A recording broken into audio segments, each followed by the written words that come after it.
An audit into the awarding of taxpayer funds to a company in which Premier Anastasia Palaszczuk's chief of staff had a stake will not be made before the state's corruption watchdog is finished with it. During estimates hearings, it was revealed the state government's Advance Queensland Business Development Fund made a $267,500 co-investment in a company linked to Ms. Palaszczuk's chief of staff, David Barbagallo, for the development of an app called CruiseTracker.the revelation prompted the Premier to ask her department's internal auditor Ernst & Young to review the funding, which was granted in 2017-18. That audit report was handed to the Director General of the Department of Premier and Cabinet on Friday afternoon, meeting the deadline of August 30. However, it will not yet be released publicly.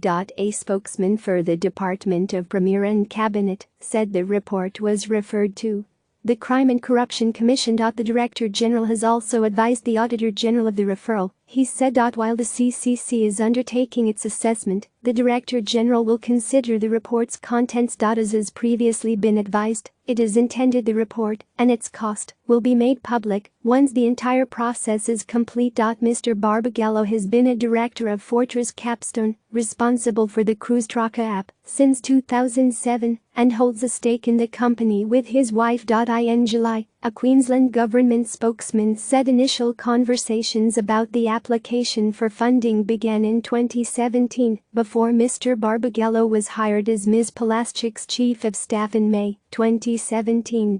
The full application was made after Mr. Barbagallo was hired. However, the spokesman insisted Mr. Barbagallo removed himself from the application process as soon as he was employed by the Premier.